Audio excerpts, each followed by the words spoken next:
Bonjour, c'est Priscilla, bienvenue par ici. Alors aujourd'hui je vous propose une démo tuto de ce petit tableau qui est donc une création en soutien à Paul Watson. Donc pour le matériel, je pars sur du papier 100% coton grain fin, 300 grammes, c'est du Baohong.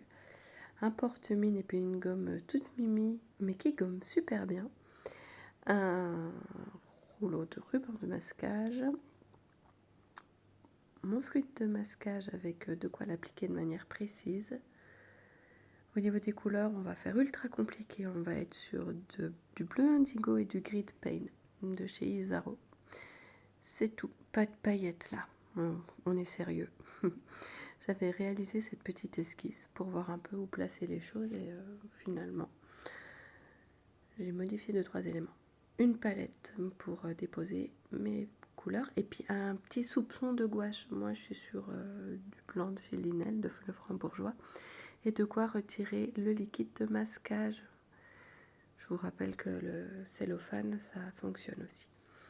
De l'eau sale, de l'eau propre, un chiffon. Prenez aussi de l'essuie-tout pour les nuages, ça peut être utile. Pour les pinceaux, je suis sur un pinceau à la vie de chez Léonard, l'Aquarellis, taille 2 visiblement. Et puis ces petits pinceaux que j'ai essayé pour la première fois sur cette aquarelle, ils sont vraiment top, c'est du Léonard aussi. Je vous mettrai toutes les descriptions dans la barre d'infos parce que j'ai pas en tête et ce sera plus facile pour s'y référer. 3 tailles différentes mais c'est la même série. Donc en fait là j'ai placé mon liquide de masquage sur le haut des vagues tout au long de la baleine et la ligne d'horizon, pardon, là où l'océan touche le ciel. On mouille bien, alors là je suis en x4 tout le long parce que je suis arrivée à 2 heures de vidéo. Donc je peux décemment pas vous proposer une vidéo de 2 heures, je vais vous perdre. Donc je reprends ma petite esquisse et on va commencer par les nuages et je vais aussi déplacer mes rayons du soleil en fait. Je vais les mettre qui partent voilà d'ici de l'angle. Je sais pas, ça m'a paru être une meilleure idée. Donc je vais commencer par le ciel.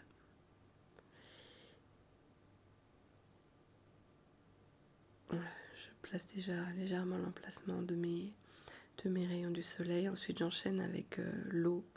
Je dégage ma ligne d'horizon. Je la voulais ultra lumineuse. Je trifouille là où il y aura l'écume que la baleine soulève. Et je nettoie mes rayons du soleil. Et je viens renforcer avec un pinceau plus chargé en pigments pour placer les nuages. Je garde en tête les endroits où il y aura de l'écume. Il ne faut pas que je fonce trop.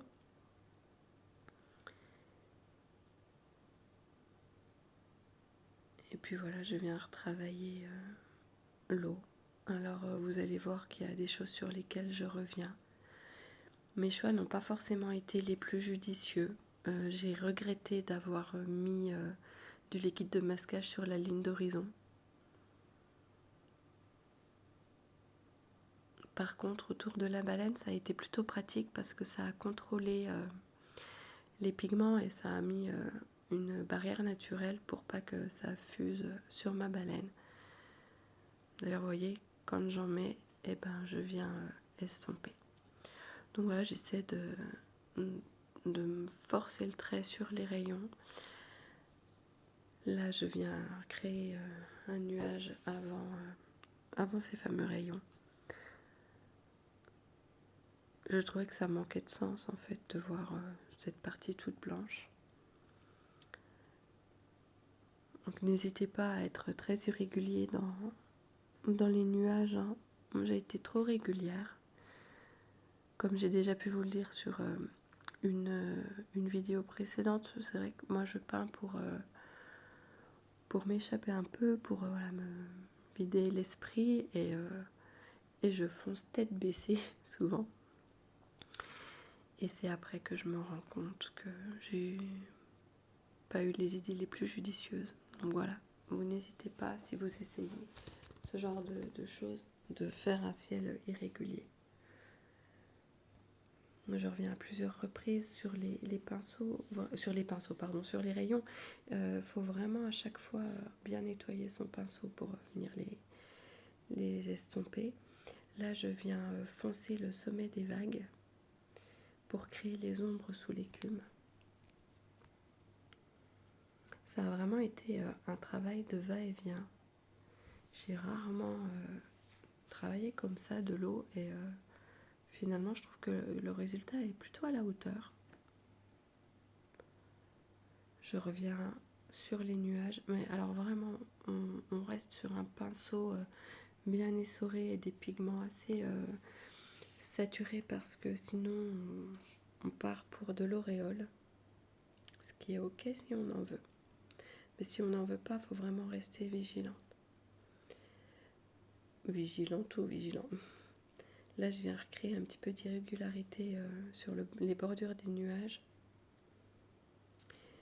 Et en fait, l'erreur que moi j'ai fait, c'est de prendre un mouchoir en papier pour les créer. J'aurais dû prendre de l'essuie-tout. C'est pour ça qu'au début, je vous parle bien d'essuie-tout. Vous avez vu que je suis venue recréer l'ombre du bateau. Alors pour le bateau, c'est vraiment le bateau Jolly Roger, il s'appelle, je crois. Gros doute là-dessus. C'est vraiment un bateau de Sea Shepherd avec les dents de requin sur l'avant et puis l'espèce de camouflage. Voilà, j'ai voulu le mettre là-bas qui veille sur cette baleine. On a espoir qu'il lui arrive rien. Et du coup, bon là je continue de travailler mes rayons de soleil.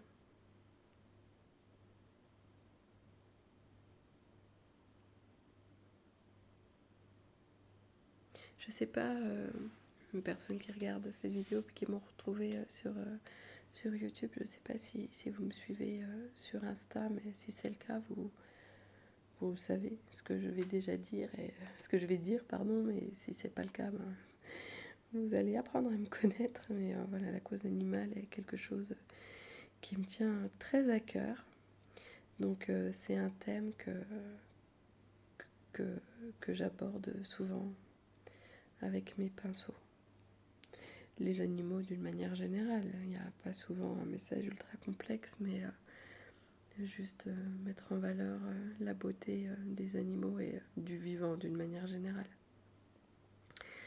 Donc on continue sur les nuages et c'est toujours une alternance de grid paint. J'ai pas parlé des couleurs, hein. C'est une alternance de grid paint et de bleu indigo. Voilà, j'ai juste varié pour avoir de la nuance, mais j'ai pas de recommandations particulières à donner. Si vous avez envie de faire la même chose, vous y allez au feeling. Donc j'ai voulu jouer sur les contrastes. Là, on touche plus à rien, on laisse sécher. Et là, moi, je suis le lendemain et je viens avec ma gomme crêpe effacer, retirer toutes les traces de liquide de masquage. Alors, je sais pas, pour travailler l'eau, ça a été une bonne et une mauvaise idée à la fois parce que il a fallu faire attention à garder l'écume des vagues. Alors que si j'avais laissé le liquide de masquage, j'aurais pas eu à me soucier de ça. Par contre, le fait de l'avoir retiré, ça m'a permis de salir l'écume et je trouve de lui donner un aspect plus naturel. Là, je suis en train de venir retravailler les nuages parce que c'était trop régulier, ça n'allait pas. Donc je suis venue casser un petit peu ces 3 nuages qui ont la même taille, la même forme et voilà, en remodifiant légèrement celui du milieu. Et puis je vais venir aussi retravailler la ligne d'horizon qui est finalement trop blanche. C'est pour ça que je dis que c'est pas forcément le choix le plus judicieux que j'ai eu. Et c'est pareil, en retirant déjà l'écume qui tombe des nageoires du corps de la baleine, j'ai perdu de l'effet de la texture. Là, je viens travailler un petit peu, mettre des taches de grit paint, il me semble, sur la vague que crée la baleine, pour pas avoir une écume blanche, parce que de toute manière, elle capte pas le soleil là où elle est. Là, je viens foncer le dessous pour mettre de l'ombre ainsi que l'ombre de la baleine. J'essaie de garder mes rayons, hein. Et puis vous voyez, j'avais fait l'ombre du navire, mais je suis revenue dessus à plusieurs reprises. Là, je viens avec un pinceau bien essoré et puis un pigment plutôt saturé, créer des ondes dans l'eau. Alors, je sais pas si c'est le mot, les ondes, quand c'est pas circulaire. Des vaguelettes. Voilà, c'est mieux, des vaguelettes. Je viens foncer des endroits aux extrémités, à gauche et à droite, pour garder la lumière au centre. Et je viens créer du relief sur mes vagues. C'est là que ça m'a clairement embêté d'avoir retiré le liquide de masquage, parce qu'il a fallu que je fasse attention. Je viens renforcer les ombres, et du coup, en le laissant, ça aurait été plus simple, et j'aurais pu salir l'écume à la toute fin. Donc en fait, là, ça a été un jeu d'observation permanente et d'ajustement, parce que je dois rester dans le mouillé. Je dois observer comment sèchent les pigments. C'est pas des couleurs que je connais ultra bien, parce que ça fait pas longtemps que je me suis penchée sur les couleurs Isaro. Et j'ai essayé quelques couleurs. Je connaissais que le bleu boréal. Et finalement, l'essai a été plus que concluant. Et je suis en train de me constituer gentiment une palette que j'espère aussi polyvalente que possible, pour réussir à faire mes aquarelles avec ces couleurs-là. Parce qu'elles sont vraiment bien. Je suis désolée, voilà, j'ai oublié à plusieurs reprises que je peignais, et surtout j'ai l'habitude de peindre des plus petits formats quand je filme, et l'objectif de mon téléphone est plutôt à la hauteur de mon épaule. Là, c'était beaucoup plus haut, et concentré sur mon dessin, je vous ai un petit peu oublié. D'ailleurs, il y aura un moment qui sera coupé au montage, parce que je suis restée quand même, je pense, bien 2-3 minutes devant l'objectif, donc ça n'avait aucun intérêt. Donc vraiment, je suis désolée pour ces intrusions capillaires. Ça va bientôt s'arrêter, puis ça va recommencer un petit peu à la fin de la vidéo. Donc vous voyez, je reviens sur l'eau, sur l'avant-plan, sur le plan médian, et j'ajoute de la texture. Je travaille mon écume en redéfinissant bien les bords inférieurs, là où ça touche où ça touche l'eau, pour augmenter les contrastes, faire ressortir l'écume.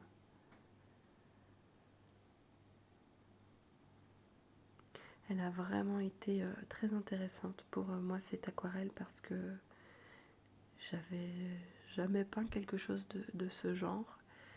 J'avais déjà fait une baleine qui sautait dans l'eau, et j'y étais un peu allée en improvisation totale, et le résultat était pas mal, hein. Et je pense que finalement ça m'a aidé pour celle-ci, parce que là j'ai quand même plus réfléchi. Voilà, alors je dis que je peins pour me vider la tête, mais je réfléchis quand même. C'est pas le néant, c'est pas comme Homer Simpson, j'ai pas non plus un petit singe qui joue de la cymbale.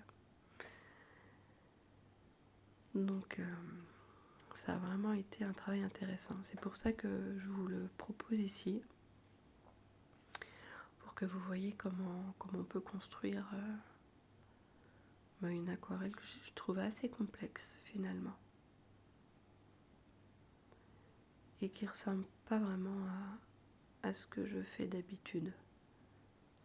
Le choix de faire un quasi monochrome, ça a été pour qu'il y ait de la sobriété et apporter de l'intensité en me poussant à jouer uniquement sur les contrastes. Et je trouvais que ça apportait de la puissance au message. Et voilà, le choix vraiment de... Je me suis posé la question, paillettes, pas paillettes, mais en fait non. Le message que j'ai envie de faire passer avec cette aquarelle, il est sérieux. Et on peut être sérieux avec des paillettes. Mais là, voilà, je voulais que le sujet de l'aquarelle, ce soit la baleine, sa puissance, sa vulnérabilité, et puis le travail effectué par ceux qui les protègent. Dont Paul Watson, voilà, qui est aujourd'hui dans une situation bien délicate, juste pour avoir voulu protéger un animal.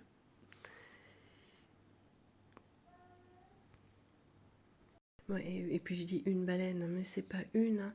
Visiblement, on estime à 5000 le nombre de baleines qu'il a permis de ne pas se faire tuer. C'est pas très français ce que je dis. Mais voilà, il lutte contre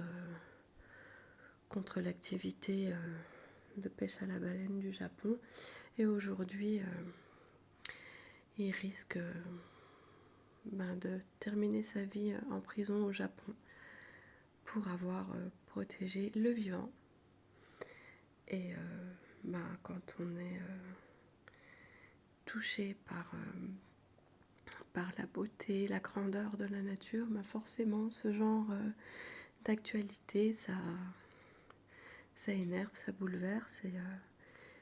Et finalement, de pouvoir l'exprimer comme ça, c'est aussi un peu thérapeutique.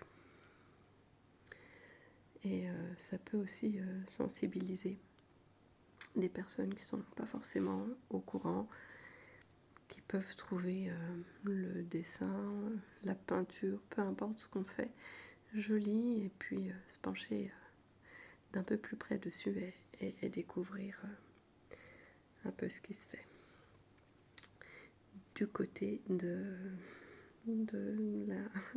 la non-préservation du vivant.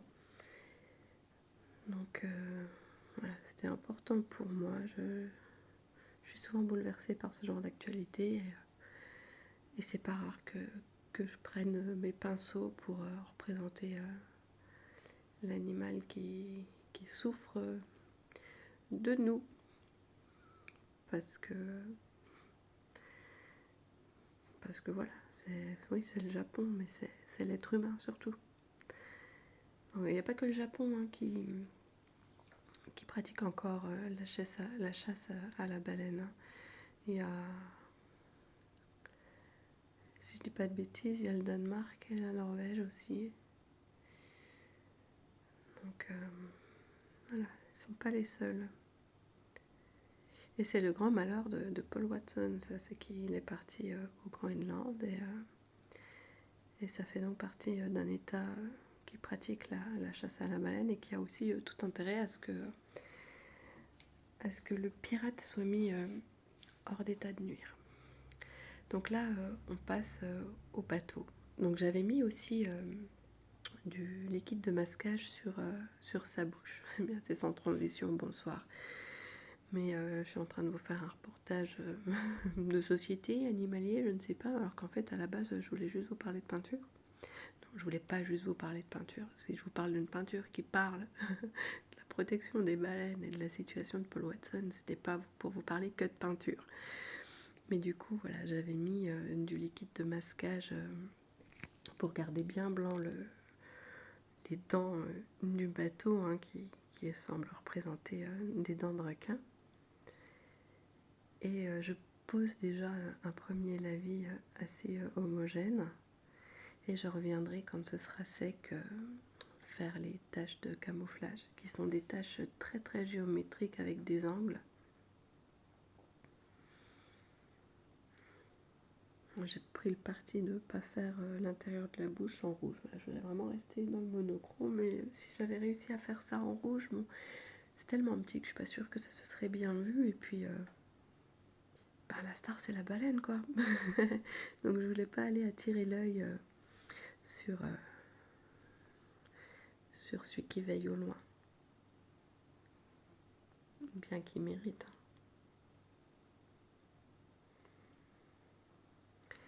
Donc là, je viens retravailler l'écume, les ombres.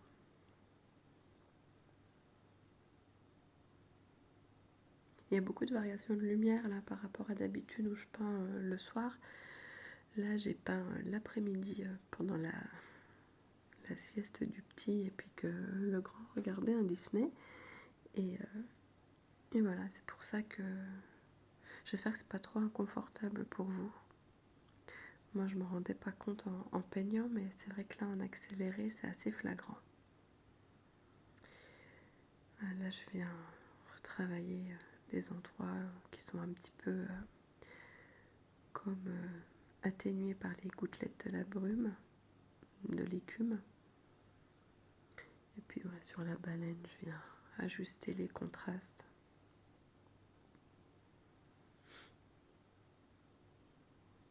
Ces ombres aussi.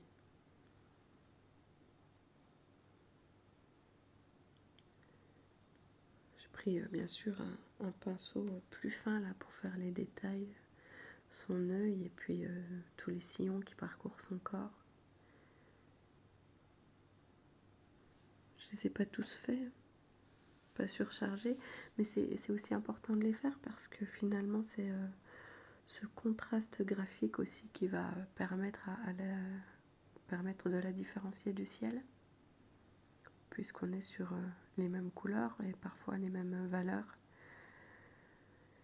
Donc bien sûr, j'essaie de jouer sur les contrastes en fonçant sa partie du corps qui est vers les rayons de soleil et en éclaircissant son dos qui est plutôt côté nuages.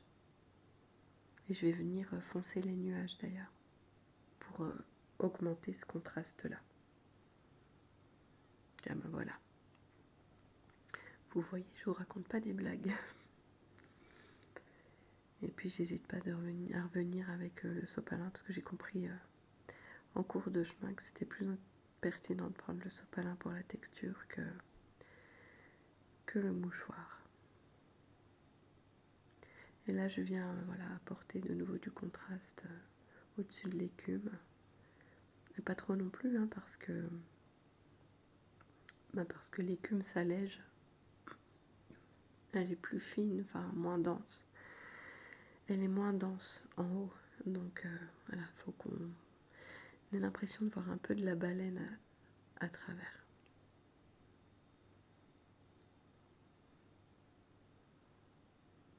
Et là, je viens donc tracer les taches de camouflage du bateau. Bon, faut avoir le nez dessus pour les voir. Sur le format, je suis sur du un peu plus... quelque chose qui ressemble à du A4. Je vous avais dit qu'il allait y avoir les cheveux qui allaient refaire leur apparition vers la fin de la vidéo.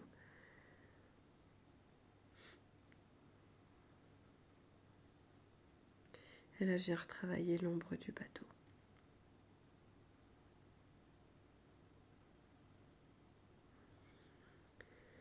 Petite touche finale sur la baleine.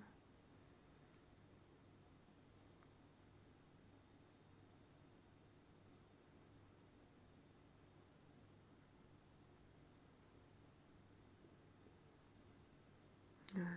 Et là, je viens rajouter un peu de texture sur l'écume, enfin de contraste. Ça va venir lui donner du relief. On aurait pu faire aussi quelque chose de plus marqué, vraiment moins fondu, parce que l'écume, c'est pas une masse mousseuse, hein, ça retombe et voilà, il y a vraiment aussi des jeux de lumière qui se font. Là, je reviens sur mon petit nuage parce que ce que j'avais modifié, c'était adouci. Mais je viens essayer de casser cette régularité en remettant un peu de clair au milieu du nuage du milieu. Toujours de la texture à l'écume, et vous voyez là, ça se voit, les différentes profondeurs dans l'écume. Et là, j'essayais de faire quelque chose, mais c'était trop petit. Donc, hop, on efface. Et on va laisser sécher un petit coup. Moi, j'étais embêtée, hein, parce que j'ai l'habitude de signer à droite. Et là, avec mon idée, je vais être obligée d'aller signer à gauche. Ça m'a un peu perturbée. Je vais retravailler un peu les ombres de la baleine, parce que sa nageoire pectorale droite là, ne se détachait pas suffisamment. Et je rajoute les stries. Là, j'avais fait une petite tache.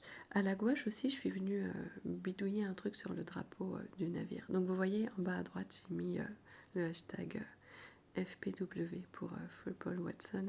Et c'est ce que je voulais faire, mais en trop petit au départ. Donc voilà le résultat.